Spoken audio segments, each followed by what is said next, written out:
My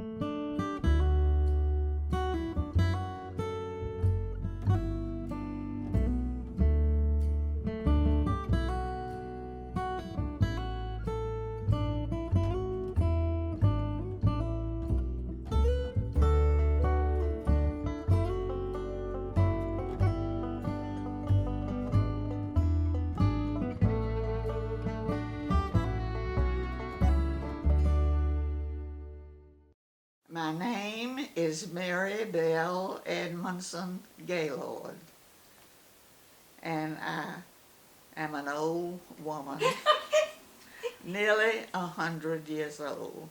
I am 99 and 5/6 years old, and I was born in Williamston to John Thomas and Harriet Eliza Wynn Edmondson on May the 10th, 1918. And at the present time, I live on Smithwick, North Smithwick Street in Williamston. And this street has been patched on both ends, the north and the south. When I was born, Smithwick Street ended in the north on Simmons Avenue, and on the south end it went all the way to Leggett's Lane, and there was no Marshall Avenue there for it to cross. And but getting back to the north end, Dr. Rhodes Sr.'s house was across from the street, facing Main Street, and all this territory in the north end of town was farmland. Simmons Avenue was the last street to cross Smithwick Street. On the south end, when they made Marshall Avenue,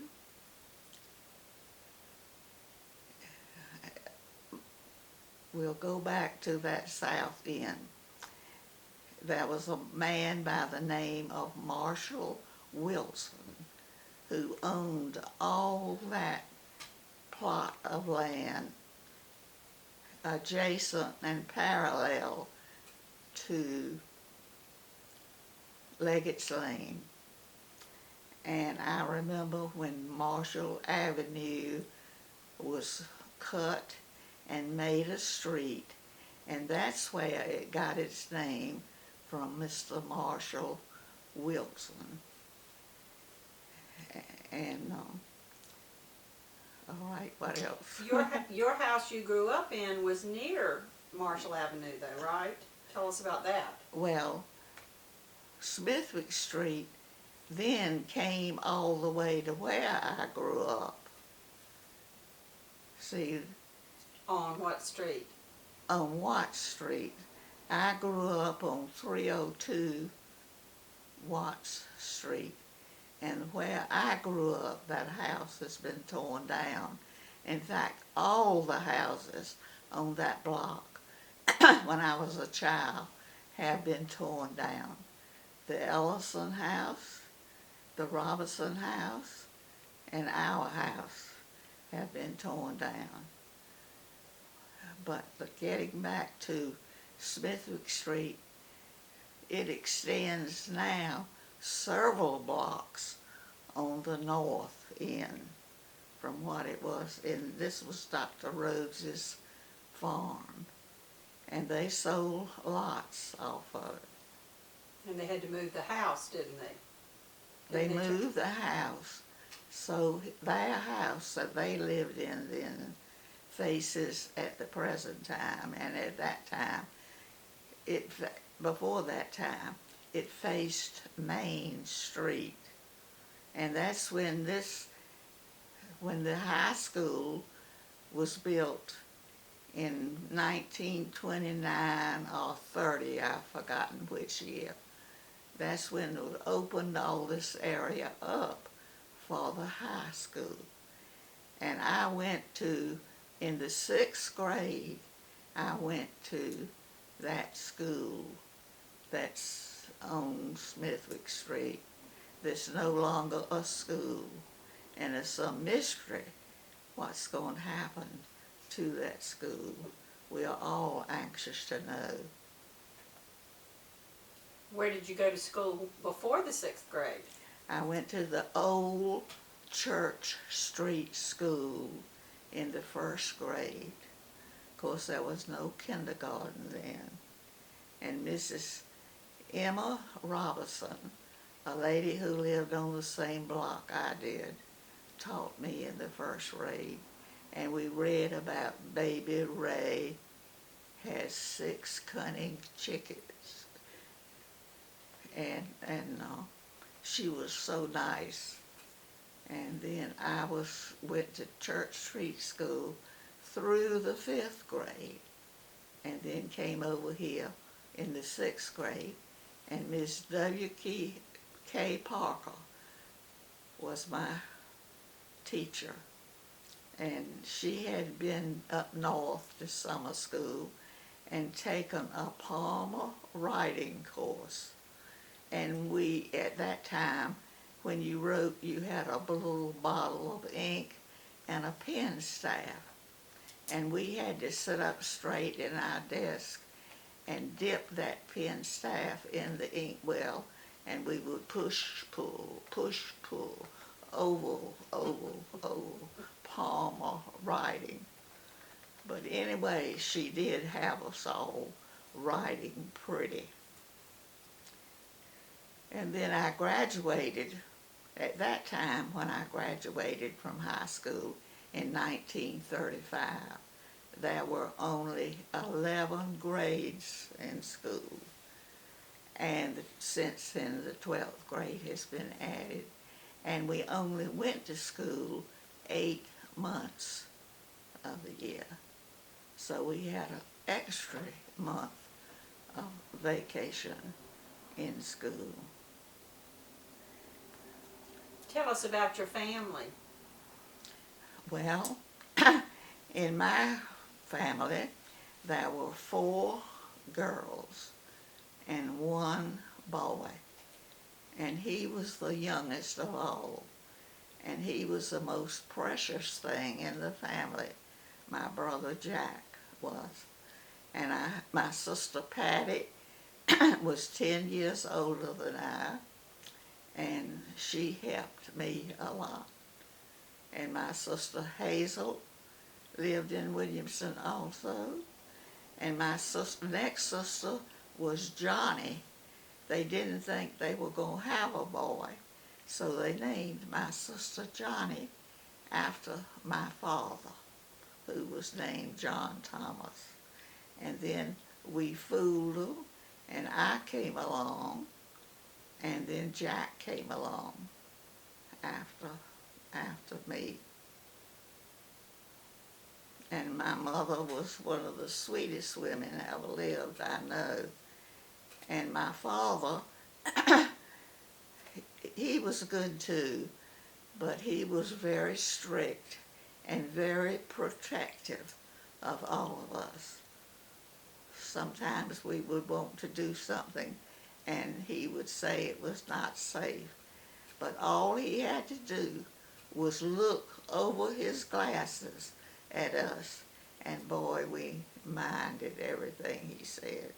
But wasn't there a good reason why they were so protective, though? Yes. You want to hear about Sister falling in the well? They were living in Robinsonville, and my sister Patty was 2 years old. My father was working downtown in a store on Main Street in Robinsonville, and my mother was visiting a store on the next block. In the meantime, there had been a big rain, and a lot of water was Well, my sister Patty was outside playing with the children, running outside. My mother was inside visiting with the ladies, and the children, one of the girls ran inside and said, "Come quick, Patty's fallen in the well." There was a well in the front yard, sister, where the rain had washed out part of the well because the sides of the well were wood, and sister was in the well.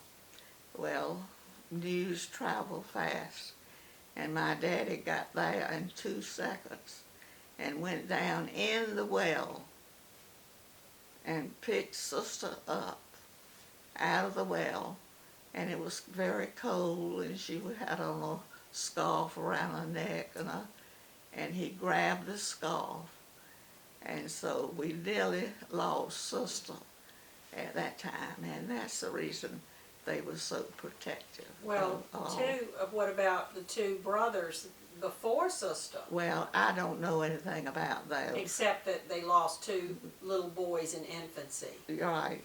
So they had reason to be extra Right. protective. Tell about them moving to Williamston then and what your father did. My father was a rural mail carrier. His route was Route 3 up through Popular Point and through Everett's at that time. That was Route 3. And he usually got in about 2 o'clock in the afternoon. And also, he was a farmer, but we never lived on a farm. We lived in town, and the way they farmed was they used to call it farming on half. The person who farmed actually did the work on the farm, lived on the farm, and then they divided the proceeds in half. And I want to tell you about our grocery store that we had in Williamson. The name of this grocery store that Mama always shopped in was the C.O. Moore grocery store. We didn't call it on Washington Street. We called it on Graball. And it was directly in front of Martin Supply, the present Martin Supply. The back of the store went all the way to Halton Street, and the front of the store went open on Graball. And they'd keep the chickens, let me tell you about the chickens. They'd keep the chickens in the back of the store in some kind of little coop.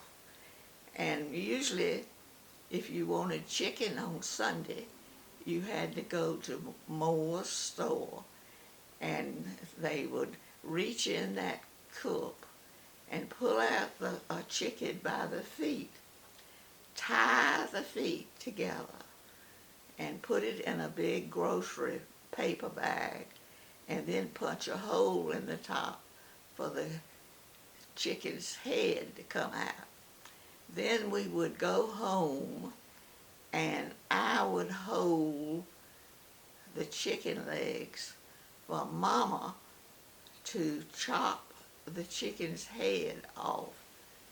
And then that old chicken would flop around and flop around and flop around in the backyard. And then we'd have to pick the feathers out and then singe it, and Mama could cut a chicken in no time flat to have chicken for dinner on Sunday.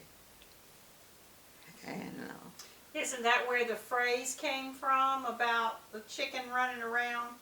well, running I don't around know, like a chicken with his head cut off? But the chicken did flip around and flap around, and nobody can believe that.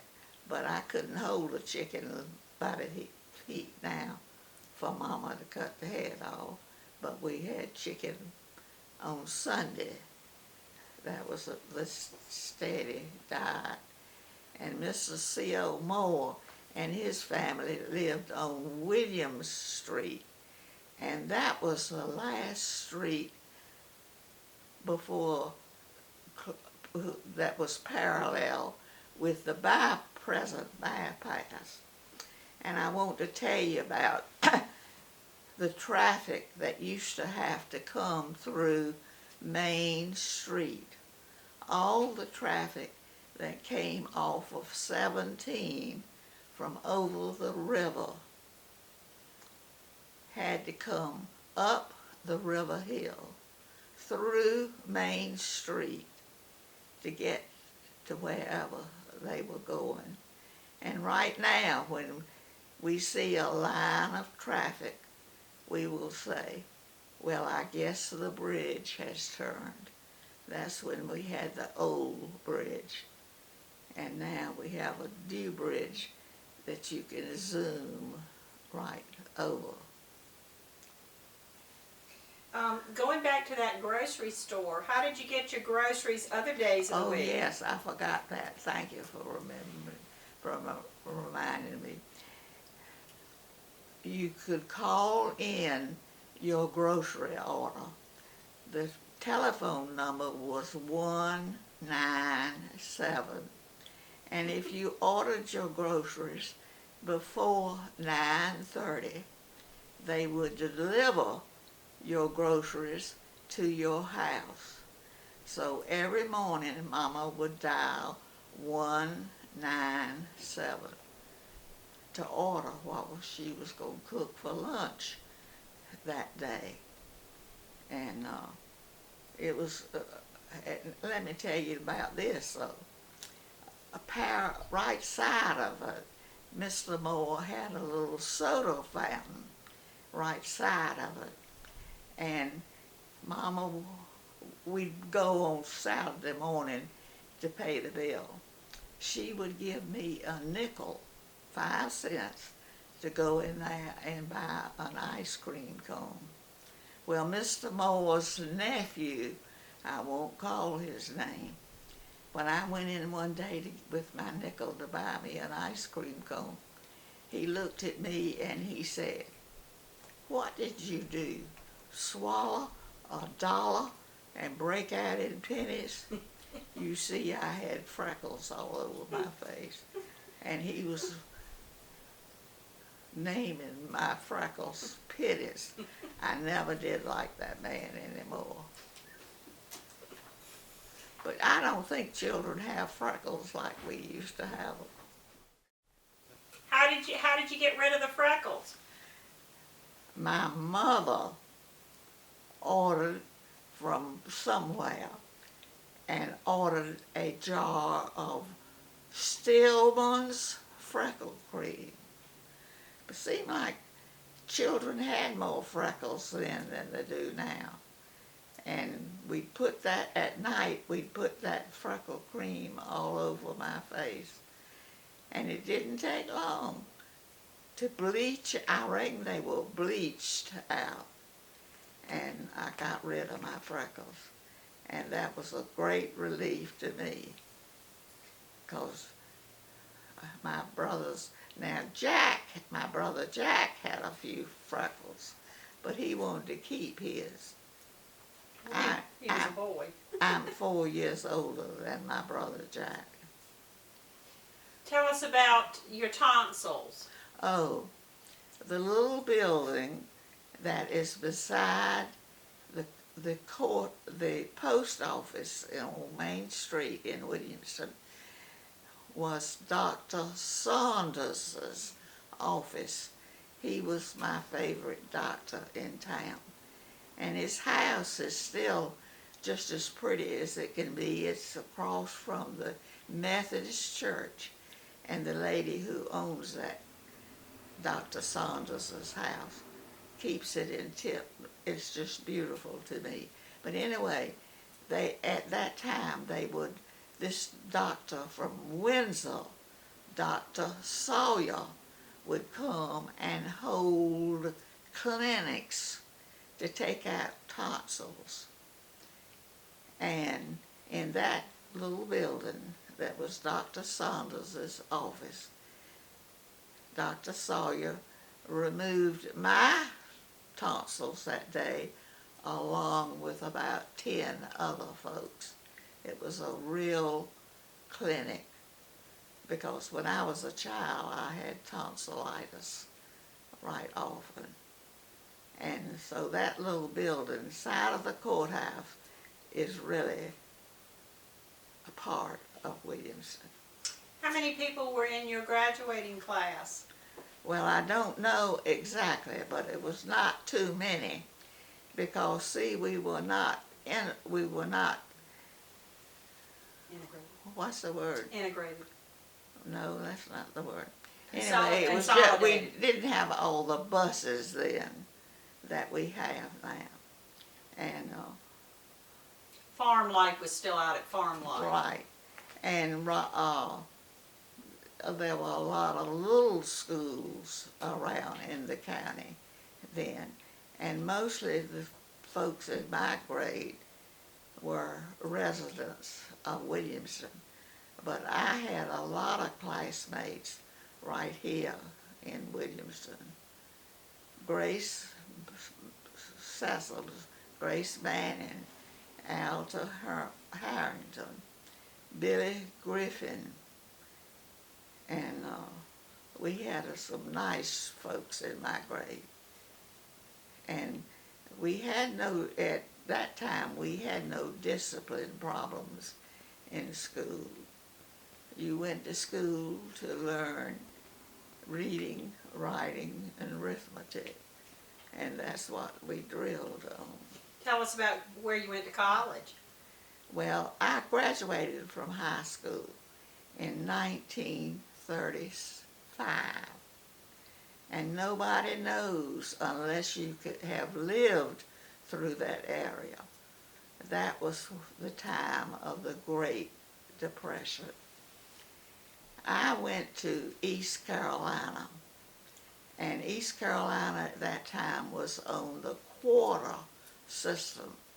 I remember there were 3 quarters in a year that you went. Of course, the 4th quarter was in the summer.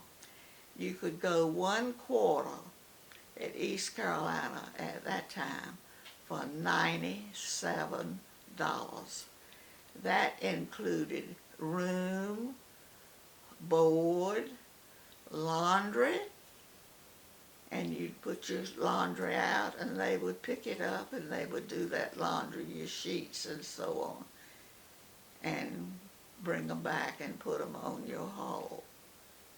And I was in Cotton Dormitory, that's right across from the Wright building. And of course we were not as big then, thank goodness. And you knew most of all the students. And I still have a warm feeling for East Carolina, and I hope they can get that ball team straight. They're doing real good in baseball, but I want them to get up in football and basketball. And so then, after you finished college, what did you do? Well, Mr. J.C. Manning was superintendent of schools at that time, and I was a friend of his sister, Grace Manning. So there was a vacancy in the 1st grade in Everett, North Carolina. So I got a school in Everett, North Carolina that was down the road a little bit on 64. But see, everybody did not have an automobile at that time.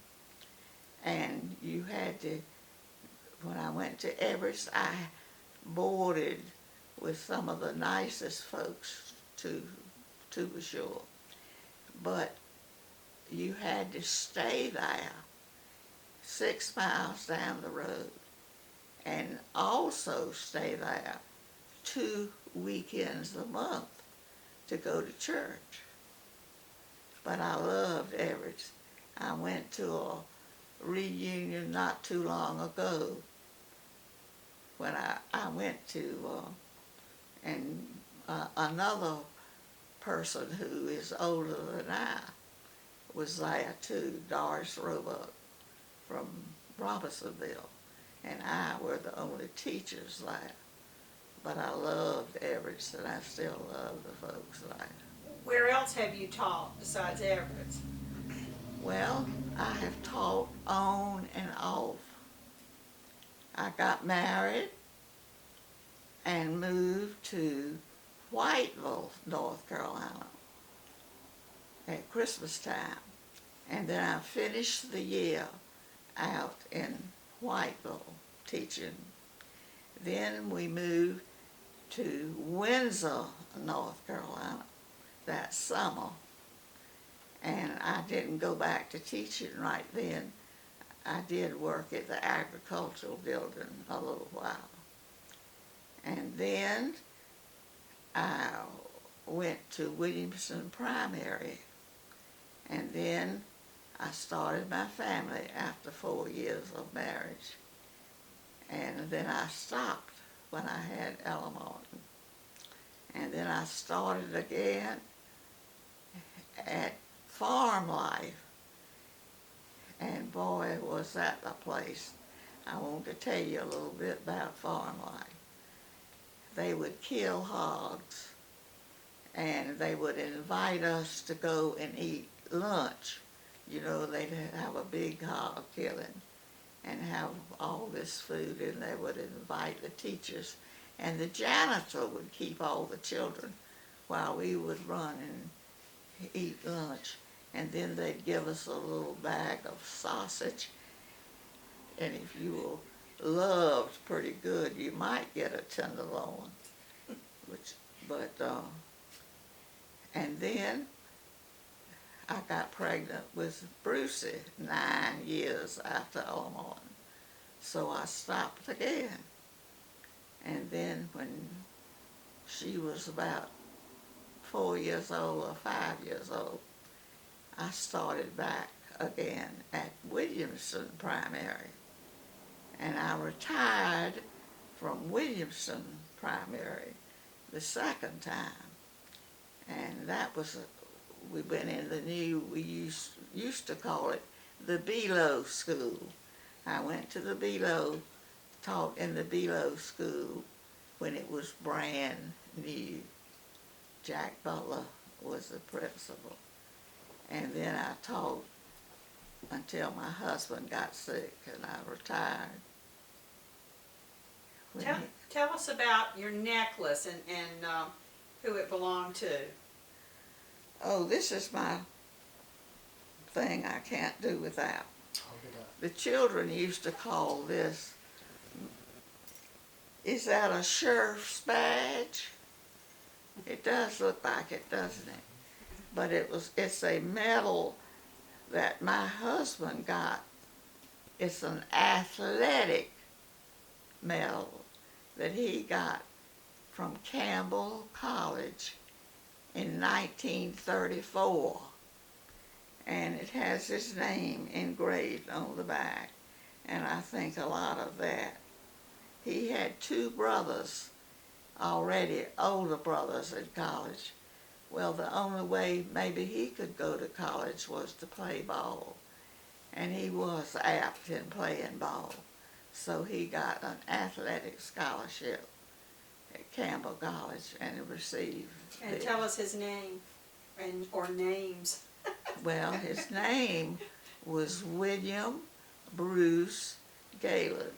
Bruce is named after her daddy. But he was also called, he was never called William Bruce. Nobody knew his name. Nobody knew his name. He went by the name of Hack. But before he was Hack, what was he called? Well, in the neighborhood of Janesville, he was called Brother because he had a twin sister. And her name was Ella Mae Abbott. And on my wall in the den, I have a big picture of them taken when they were 1 year old. They were born in 1912. And this, do I have a little picture in here too of Ella Martin? On the desk. And she was called sister and he was called brother. And what they would do, they would live in town. The Gaylords would live in town during the winter time. In Janesville, right? In Janesville, to go to school, and so the children could play ball, and then move. There was a little house on the farm in the country, and they would move to the country to farm in the summertime. So,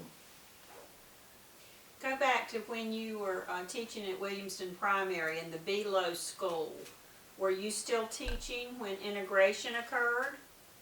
oh yes, when integration, I was at Williamson Primary.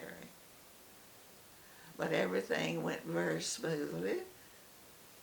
It went some of my good friends were my black friends and teachers.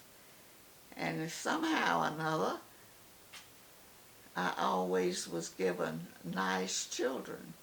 I was given one who's sitting right here, and she was a nice, sweet little girl. You can name her if you want to. That was at primary. Tell her to name those teachers. Name those teachers, some of the teachers you taught with.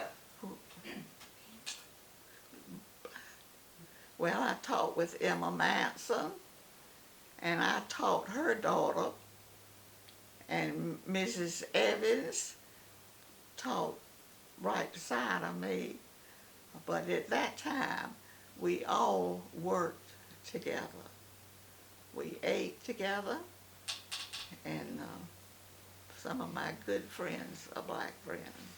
Well, you have lived in this house you live in now for over 60 years, right down the street from the First Christian Church.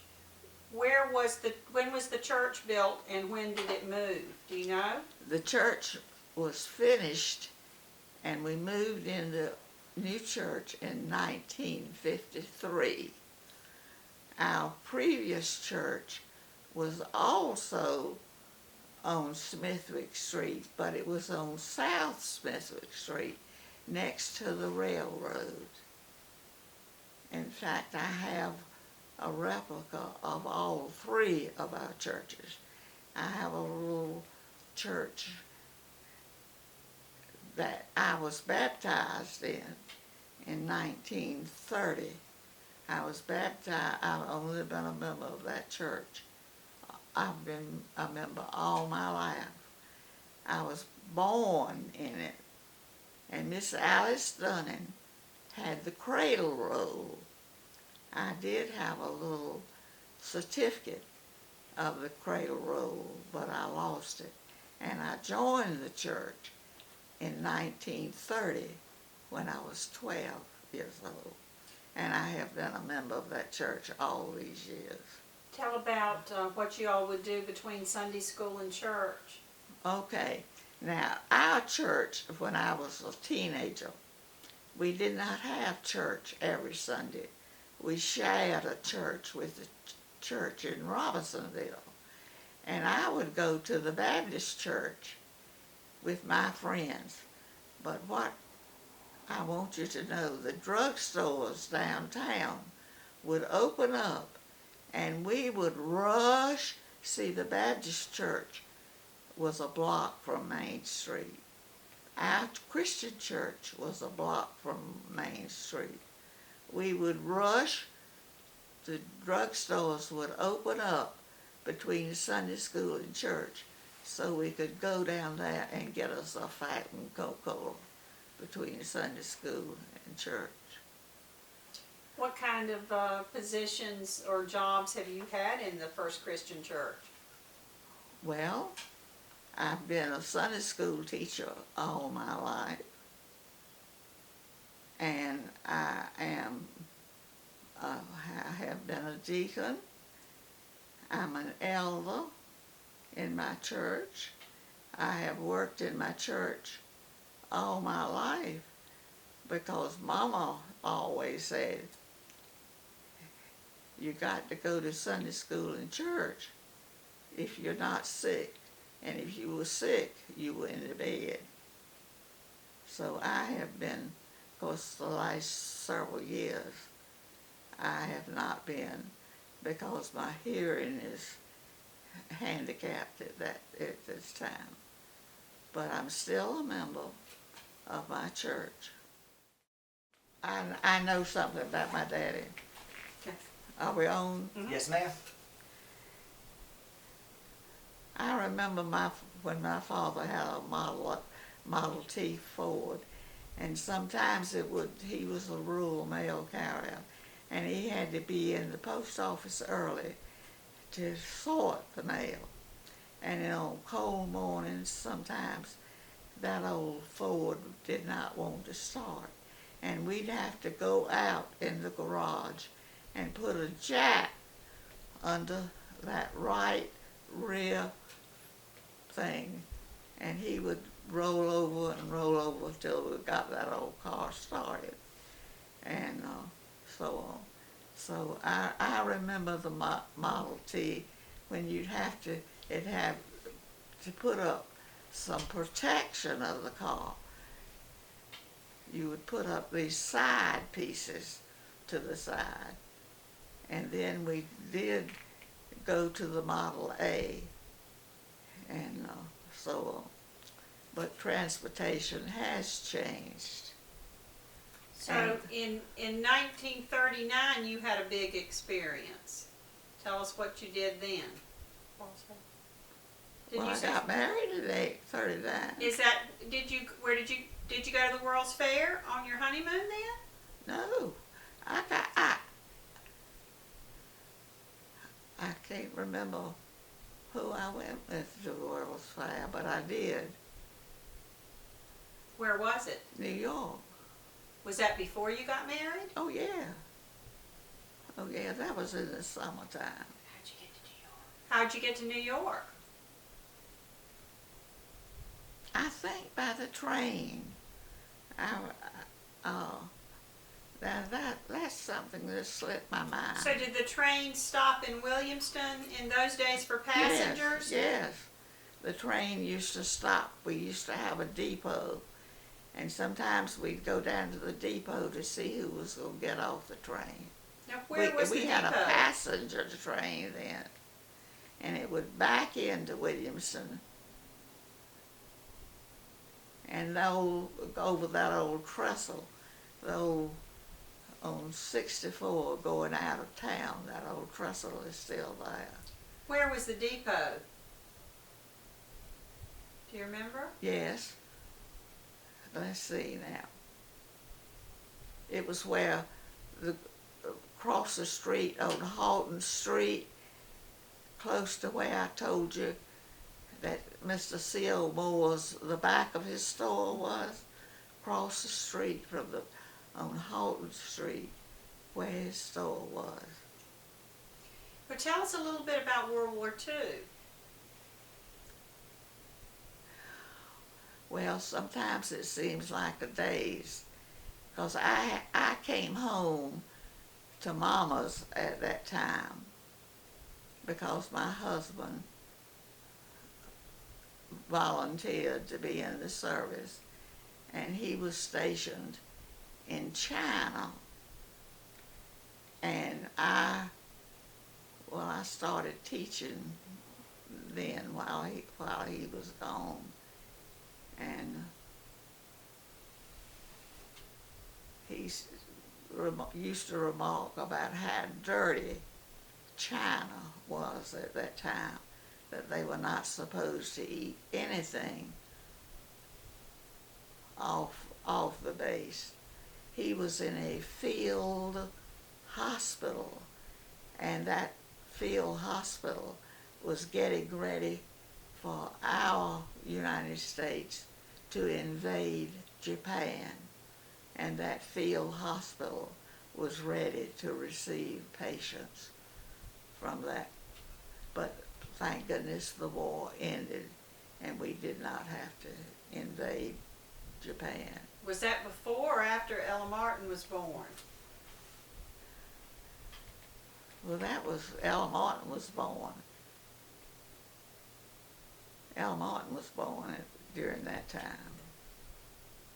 But we stayed at Mama's during that time. My father was dead. He died in 1940. And then what happened with your mother?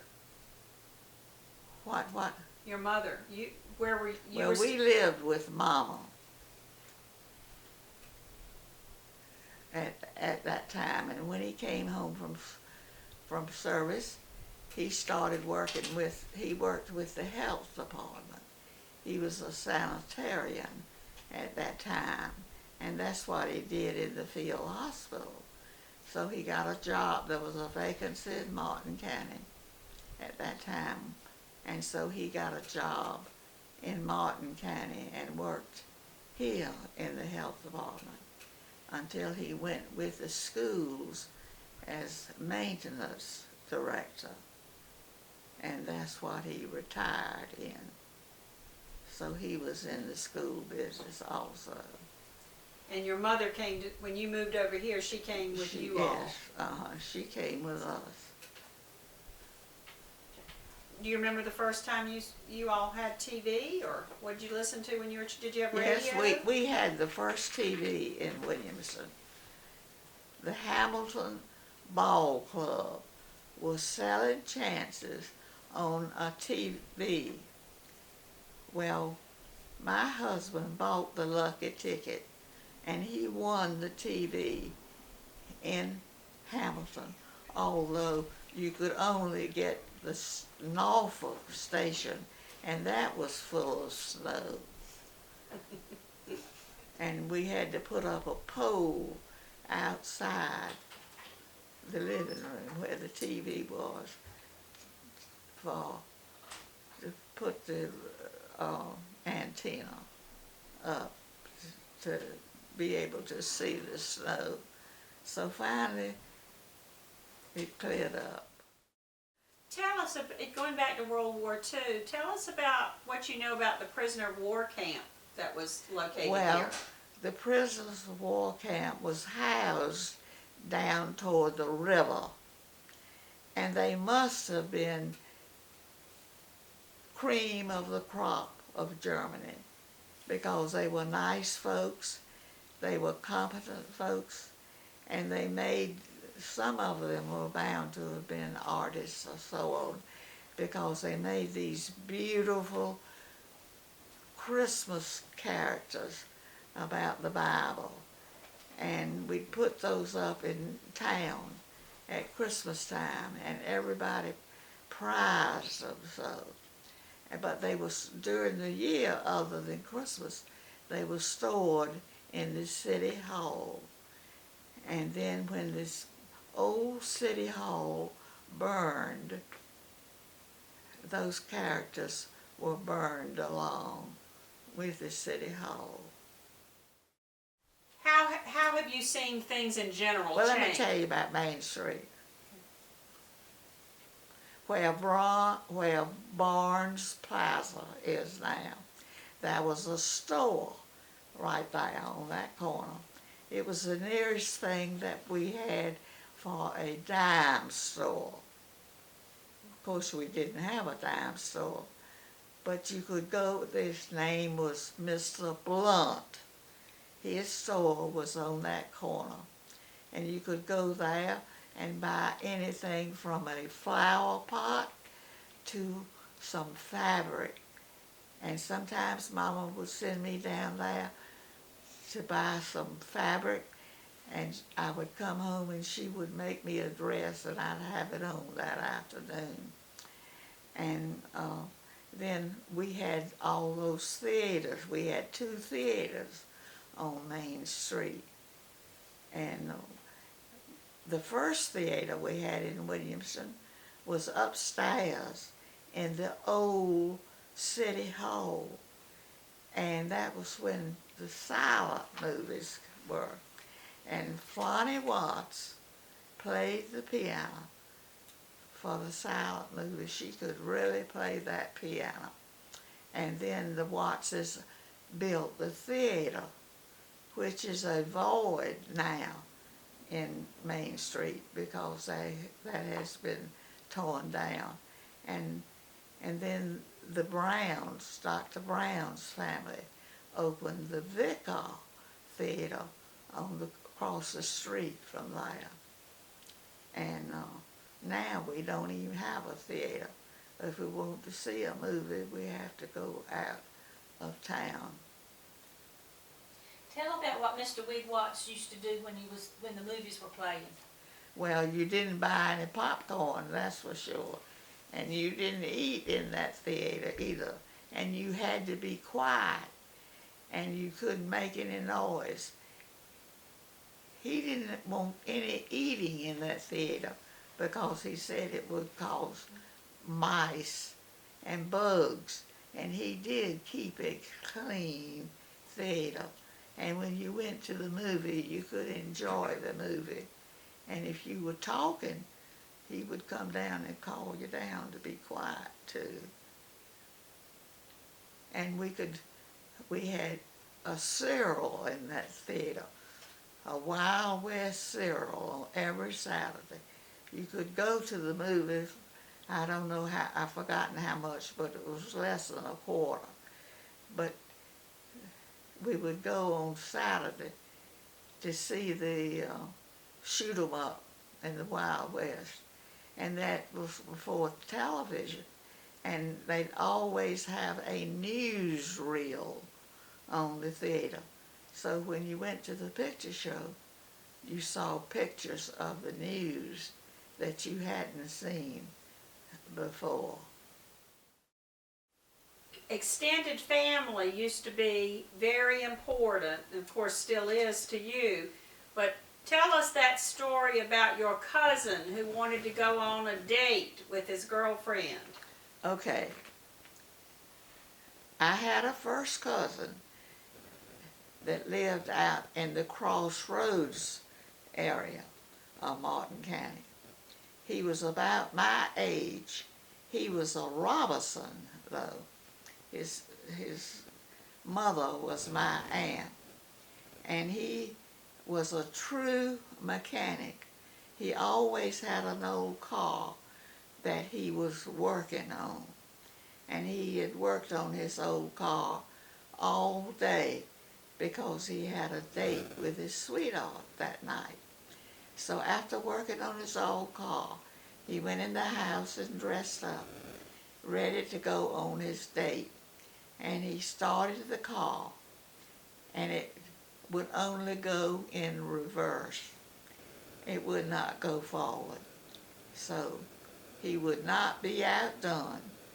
And his sweetheart lived at Crossroads area too, but he had to go back towards the Crossroads church and the road like going on to Greenville. So he backed that old car out on the road and backed it 2 miles to his sweetheart's house for his date. And I never heard how he got home. Well, he ended up marrying that girl. Yeah, he married her. He ended up marrying must have been her. impressed. Was that Jimmy? That wasn't Jimmy Robertson. No, it was my cousin Irvin, Jimmy's younger brother, Mike. It was Herbie. Irvin. Okay, that was Betty Marie's mama's brother. Right. Tell just briefly about the importance of Hazel's porch in the family. Yes. You know, we all grew up with a front porch and a back porch. I have a room on the back of my house. It's just a room, but I call it the back porch because I had to have a back porch. But my sister Hazel, who lived a block and a half from my house, had a good porch with rocking chairs all on it. Well, My other sister who lived on Grace Street and I and all the nieces and nephews would go to Hazel's house and get on her porch, and there we would hear all the news, and her grandchildren used to come, and we'd have the best time most every afternoon. The lot beside her house was vacant, so we had a good view of what was happening on Grace Street also. Would you recommend Williamston as a place to grow up and raise Yes, a family? I would. Yes, I would. I love Williamston. But I read this in the paper where Martin County High School principal was telling his graduates in the spring goodbye. And he said, I want to leave this little message with you as you go out to live your life. If you will do these 3 things to remember when you meet someone, greet them with a firm handshake, a warm smile, and never forget to say thank you.